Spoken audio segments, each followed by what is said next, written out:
to take this little trail here through the woods. It's like a half a mile, and then you connect up to the Withlacoochee Trail, and then about maybe a mile from there down into the woods is like a whole bunch of berries and grapes and all kinds of stuff. There's a nice little mulberry tree right there. This all through here. There's all kinds of wild fruit up and down through here. Loquats, grapes, mulberries, blackberries, beautyberries, all kinds of stuff. That's just the things that I've seen and just, from me walking around. I'm sure there's more. And the grapes are everywhere through here too.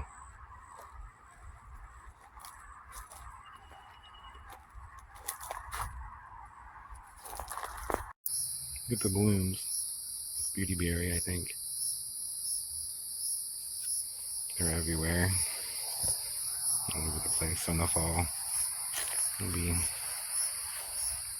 beautyberries everywhere.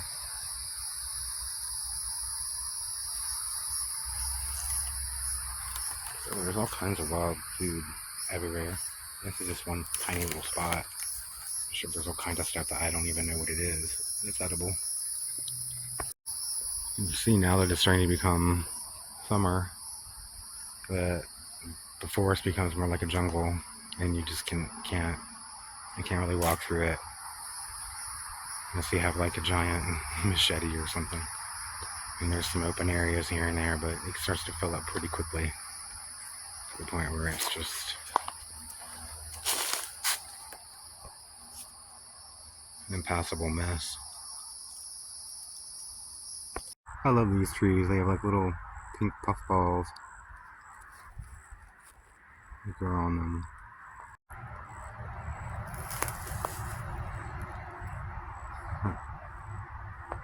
Like, why pay for a gym membership and buy berries from the store when you can just walk 4 miles and find a bunch of berries? These are nice berries. Isn't that cool? Some of these are just rotting on here because nothing's eating them. So, yeah, I don't feel bad harvesting these.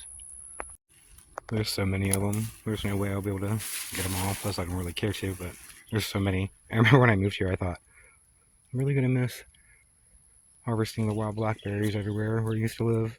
Because I don't think anything that grows here, but I was wrong. There's plenty of stuff like that grow here. And it's pretty nice and delicious, too. The size of some of these are just insane. I've never seen them that large in the wild before. It's kind of cool. There are just so many of these things, and the majority of them aren't even ripe or anything. It's great. Look at that, wild maypops. Coming up everywhere too.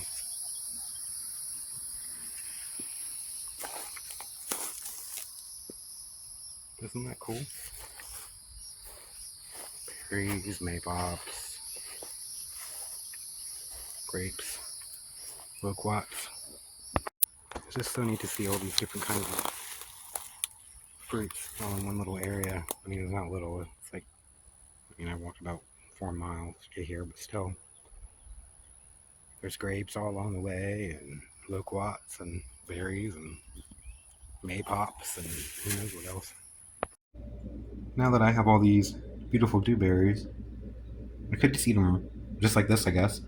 But I think I'd rather clean out my pantry and use them for something like that. Like I said, I have so much stuff in there I need to use up and not just let go to waste. So, see what's in the pantry I can use to make with these dewberries. Let's see what's in my pantry here. There's all kinds of stuff in here still I need to go through. I still have all this stuff to use up.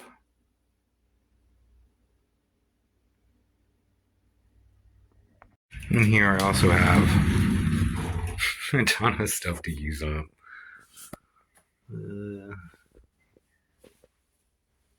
We'll get to this stuff. This is not cat litter. This is actually rice.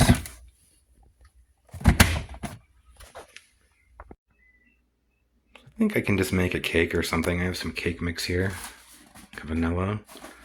And I don't have any icing or frosting or anything like that, but I have all this Jello and stuff that I've never heard of before called gel that I found on sale. I think it was something that was left over after Passover or something. And some Jello. Maybe I can just make like a Jello glaze or something weird to put on top of it. And I can have like a vanilla cake with berries. So maybe a vanilla cake with dewberries and like a raspberry glaze on top. I don't know, we'll see. Slowly getting through all of this. I am gonna make emergency meals here for hurricanes and stuff and disasters soon with some of this stuff, so that'll be something. It's not all gonna go to waste. So we have a cake mix, Jello. What does this need? I know it needs eggs and butter, and milk, and vanilla. So I don't have I have quail eggs, so that'll be fine. I'll just use like a dozen of them or so. And I don't eat butter, so we'll use fake butter, as I call it. And yeah, seems pretty easy. Take my berries, put them in a bowl here, and just sprinkle a little sugar on top, and then mix that together. And just mix this together really well. Kind of let the sugar draw out some moisture and make them a little sweet and a little syrupy, kind of. Okay, these are nice and coated. I'm just going to set them aside and get to working on the rest of the cake. Let me get this out of my butter. Add my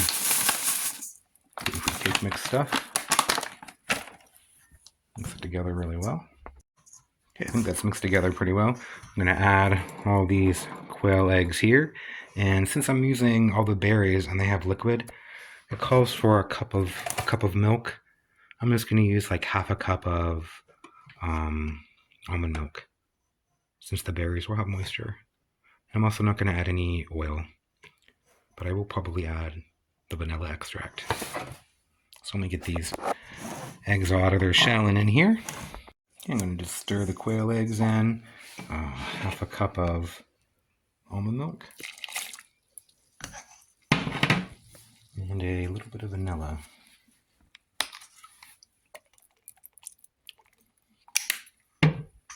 And I'll just give this a really good mix, and I'll be back. I'll fold in the berries now. It smells really good. I have some pans all greased and floured. I'm just going to split this in two and put half in here and half in here. And then I'll bake it for, what's it say, about 20-30 minutes. So check it after about 20 some minutes. 25, I don't know. We'll see. I'll check it at 20 minutes though. Okay, there we go. Maybe I should have added that extra half a cup. That's kind of thick. We'll see though. It'll be fine. I'm going to go ahead and put this in the oven for about 20 minutes. I'll be back. Since I have this Jello to use up and I don't have any frosting or anything, I think I'll use this to make like a Jello glaze to pour on top of the cakes when they come out of the oven. So let me get a pan here. About 3 cups of water here. I'm going to put about 1/4 a cup of sugar. Maybe half a cup. This is cake, I guess. Half a cup of sugar. This water gets really warm or anything, I'm going to add about maybe a tablespoon or 2 of cornstarch. So maybe a couple tablespoons of cornstarch. I'll try to stir that in real quick before it gets clumpy or too warm. So I'm going to keep stirring as it's heating up, and once it becomes more translucent, I know everything is all nice and dissolved. I'll pour in the Jello. Okay, it's starting to get nice and hot. The liquid's becoming a little clearer. I'm going to add the Jello here in a little bit, and then just keep stirring until the Jello is nice and mixed, and then I'll just turn off the heat and let it sit, and then when the cakes come out, I will just pour this right on top, kind of like you would icing or frosting. Kind of a weird retro looking Jello container. I don't know, it just looks kind of different to me for some reason. Okay, it's definitely ready to add the Jello to it. It's boiling away here, so let me turn down the heat so it doesn't get too foamy and boil over, and add the Jello. Whoa. There we go. I'm going to mix this together really well.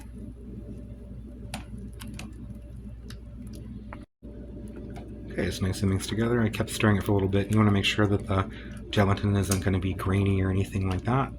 It's nice and mixed together, so I'm going to turn off the heat. Just let it sit for a bit. I think what I'll do is I'll pour it into here. That way I can pour equal amounts on each cake.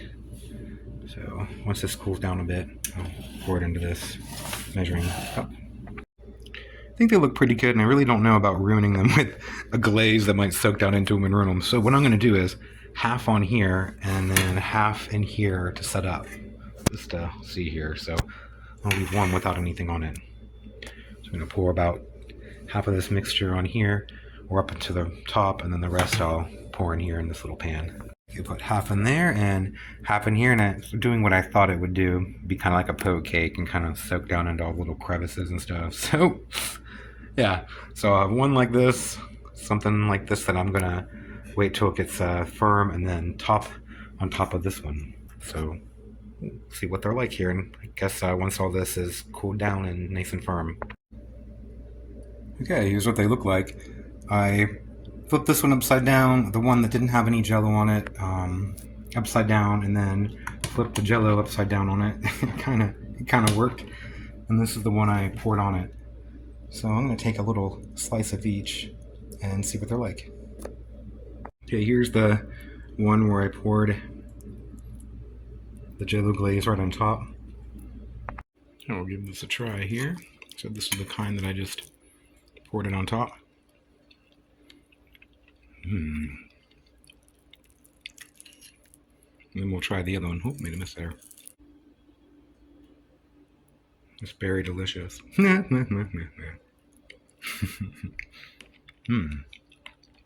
good.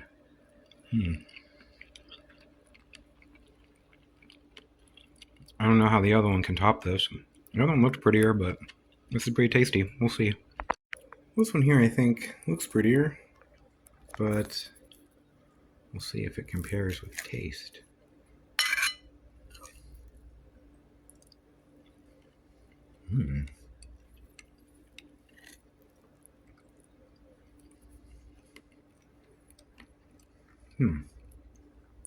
They both taste different. I like them both. This one here, it's definitely, you can taste the cake and then the jello kind of topping separately. Well, the other one's kind of mixed together into one thing.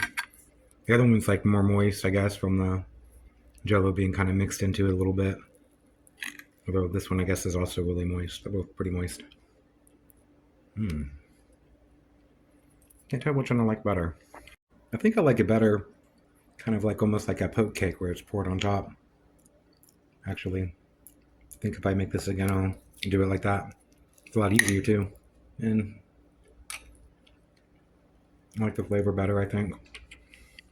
Although the flavor with just this alone, without anything on it, it doesn't really need frosting or any jello or anything. I just have stuff in my pantry to use up. But by itself, it's actually very, very, very good. Again, I never had Dewberries before because they never grew where I lived before. They're just like blackberries. I can't really tell the difference in flavor other than they kind of have a little bit more seeds. This is good though. It's going to make a great breakfast tomorrow. Thanks for watching, everyone. Have a great day. Bye.